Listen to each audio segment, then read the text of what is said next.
bergeser ke pertandingan lainnya di grup yang sama, ada ATM menghadapi Liverpool di Wanda Metropolitano yang juga berlangsung cukup ketat. Tapi kalau kita lihat dari tensinya laga, ada drama kartu merah. Kalau menurut kalian ini walaupun banyak yang ini masalah masih ada pro dan kontra, walaupun memang kelihatannya ini membahayakan dan juga kakinya terlalu tinggi. Ya. Tapi kalau kita lihat progresnya sebenarnya Griezmann itu nggak ngelihat depan gitu ya, dia kepalanya nengok samping baru lihat depan dan dia nggak ngeliat ada muka orang di depan. Kalau melihat dari intensionalnya sebenarnya bukan disengaja kan kalau lihat gerakannya? Boleh nggak sengaja atau disengaja, saya pikir ini terlalu tinggi kaki. Karena di peraturannya ya, mutlak sudah di atas lutut pasti harus kartu. Ya kan, kalau terekam di atas lutut. Apalagi sekarang udah naik terlalu tinggi, udah ke leher sama kepala. Dia mau lihat ke belakang kayak mau lihat kemana, tapi kakinya di atas, wasit harus tegas. Harus nggak boleh kuning. Kalau kuning justru dipertanyakan itu kan. Jadi dengan merah ini saya pikir wajar lah. Wajar. Salahnya di Griezmann. Kenapa dia harus ambil? Nggak ada apa-apanya kok. Iya, bukan satu hal yang urgent ya. Nggak ada masalah apa-apa. Tapi itu bukan insting refleks gitu ya. Main bola suka nerima bola kakinya ketinggian kayak gitu ya. Ya mungkin Zlatan doang yang boleh ngangkat kaki sampai tinggi banget ya kontrol. Tapi yang lain janganlah. Ya di dalam FIFA Law of the Game itu kan dibilang penggunaan force yang berlebihan atau kekuatan yang berlebihan apapun alasannya, mau sengaja atau tidak atau membahayakan lawan itu ya langsung kartu merah. Dan ini nggak, bahkan Griezmann-nya pun nggak nawar juga, dia nggak protes nggak apa, ya cuma ketawa doang, udah keluar karena memang ya layak ya. Dan semua pemain-pemain mereka kan nggak protes, nggak mereka tahu itu terlalu tinggi tuh, Ji. From hero to zero jadinya nih ya, dari 2 gol akhirnya menjadi mainan yang dikeluarkan. Sayang sekali sih. Kerugian buat Atletico. Tapi kalau secara overall pertandingan menurut kalian Atletico bisa membalas 2 gol setelah ketinggalan ini, pertandingannya cukup menarik sebenarnya kemarin. Sangat positif football ya. Mereka ATM kita tahu Om ya berapa tahun, apalagi ketika Barca lagi tiki-takanya tuh. Orang mencari cara gimana caranya supaya Barca tuh nggak bisa cetak gol. Ya salah satu yang menemukan sistemnya adalah ATM. Bertahan 2 lapis, 4-4-2 itu kan terkenal banget. Nah tadi malam dia keluar coba dari stigma itu.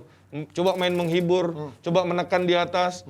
Ya jauh dari kata bertahan. Walaupun tempo pertandingannya dipegang oleh Liverpool. Betul, setuju, nah di sini yang menurut gua agak sedikit salah dari ATM. Karena mereka terlalu ngebiarkan Liverpool yang ngatur tempo, jadi lebih menguasai, mereka cuma nginter serangan balik atau misalnya ada Liverpool salah passing atau ketika mereka pressing mereka langsung serangan balik, di situ aja. Dan sisi negatifnya tadi kan positifnya menyerang, negatifnya ya terlalu banyak gol yang terjadi, berarti ada masalah dengan lini pertahanan. Itu yang kemarin kita bicara juga Pak Giropan. Ini kan aneh, ada nama Kondogbia di situ, sementara Gimenez masuk di babak kedua. Kenapa dimasuk Kondogbia gitu? Itu saya baru mau bilang. Jadi penerapan strategi formasi dari Simeone ini kok kenapa? Sejak kapan Kondogbia itu bisa bermain di situ? Ya, mestinya ada Gimenez kan? Itu lebih pas, Gimenez, Hermoso dan Felipe. Sebenarnya ada juga ya, Steven Savic, cuma dia nggak bermain kan, nggak ada di bench. Kalau ada Savic, itu lebih cocok karena memang Savic di belakang bersama Gimenez itu selalu dimainkan secara reguler kalau bermain di La Liga, bahkan di Liga Champions. Tapi Kondogbia begitu ditarik ke belakang, saya bilang ini blunder besar. Ketika Kondogbia, dan itu terjadi kan.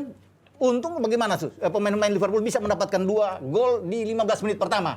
Itu yang menjadi keuntungan Liverpool. Sebelum ada titik balik mereka bisa disamakan 2-2 ya.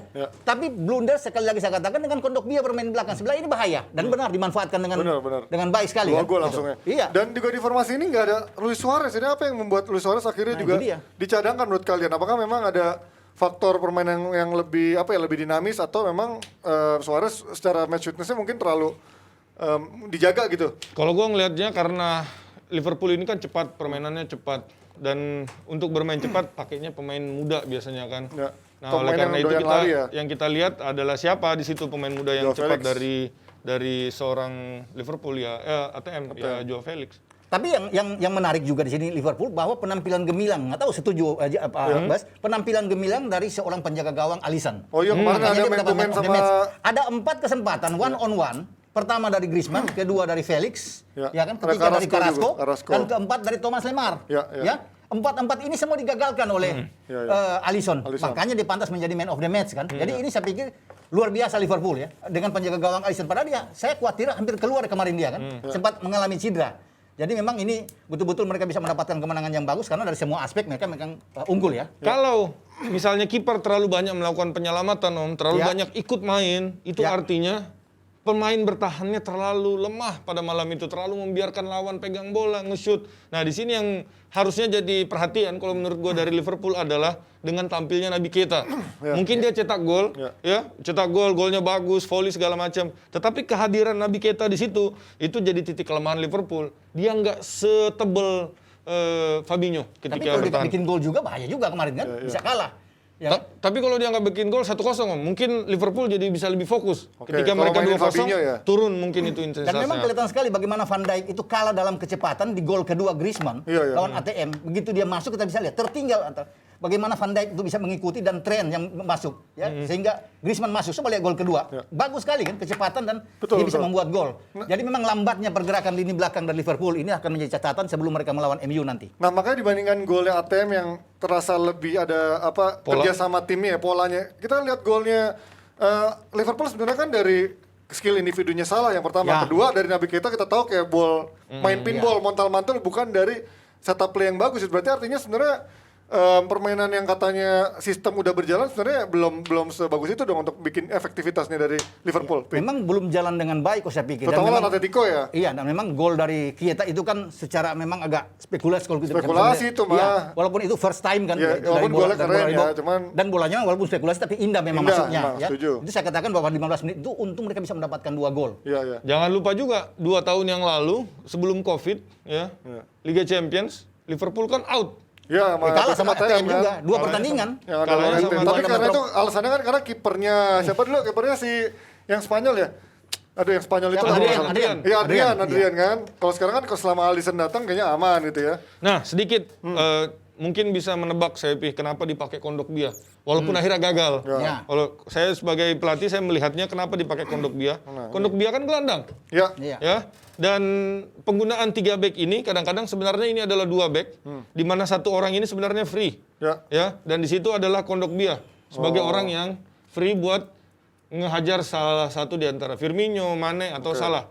Ya, ketika ini mundur, ini si Trippier kan? Jadi 5 ya. Terus jadi 5. Terkadang orang itu backnya itu sebenarnya 4 karena turun dan akhirnya di sini seorang Kondogbia free. Tadi kita lihat ada gambar kebetulan Kondogbia ngenekel di sisi sini. Ya. Itu berarti dia punya sedikit kebebasan walaupun akhirnya gagal. Ya. Ya. Kayaknya maunya si Simeone adalah ada satu orang free di sini buat ngejaga zona. Sepertinya seperti itu. Tapi kalau saya sih agak salah kalau saya nggak tahu ya bagaimana sih. Kan bermain dengan sini Kondogbia di tengah, kan? Kemudian Koke itu agak bermain di depan sini. Kalau dari skema kita lihat, kan? Mestinya Kondogbia itu seperti Anda katakan itu agak di sini, Jimenez yang masuk di sini, ya kan? Lemar jangan dulu main kan nanti babak kedua, Trippier tetap. Jadi di sini ada De Paul bisa bermain dengan Carrasco kan? Tapi yang terjadi bahwa Koke di depan Kondogbia. Mestinya Kondogbia yang ada di sini, Jimenez masuk bermain dengan Hermoso dan Felipe. Ini jauh lebih bagus. Wih. Itu. Bukan Coach Yasin doang yang bisa nambahin base, tapi juga Papa juga bisa main-mainin pin Oh begini iya ya. dong. Iya dong. Tapi dengan sekarang Atletico akhirnya kalah di kandang menghadapi Liverpool, peluang Atletico untuk lolos apakah masih cukup besar dengan pesaingnya? Masih ada Porto yang 4 juga poin dapat 4 masih poin. bisa lah, 4 poin masih bisa. Ya 4 poin bisa kan dia. Dia menang lawan Milan, draw lawan Porto. Iya, kan peluang poinnya kan sama Porto 4 Sama kan. Porto, iya. Apalagi Jadi- Milan masih ada, ya maksudnya Milan pun sebenarnya masih punya chance kalau 3 kali menang sebenarnya juga kan. Kalau 3 kali menang, tapi tunggu dari langit tuh bola dari menang bagaimana itu. Berarti kalau kalian masih yakin ini nggak akan mengubah Atletico tetap bisa lolos dari grup ini? Liverpool udah pasti lolos. Liverpool pasti lolos, Udah pasti ya, gue lolos. setuju itu. 3 kali Keduanya menang. mungkin Atletico. Oke. Mungkin Atletico. Bes, ini apakah akan mempersulit peluang dia lolos atau menurut lo udah pasti lolos juga? Harapan gue sih Liverpool ya, peringkat 1, terus ATM kayaknya nggak akan kemana-mana, peringkat 2, dan peringkat 3-nya AC Milan, Pi. Gak usah bilang harapan lah. Saya yakin. Kenapa lo jadi AC Milan peringkat 3? Ya, biar mereka bisa mengharumkan nama Italia di Europa League. Ya lah, enggak, gue tahu agenda settingnya lo biar dia tetap di Europa League kecapean, di Serie A juga jatuh. Biar Juventus naik. Iya, itu makanya parah banget. Kalau udah benci aja.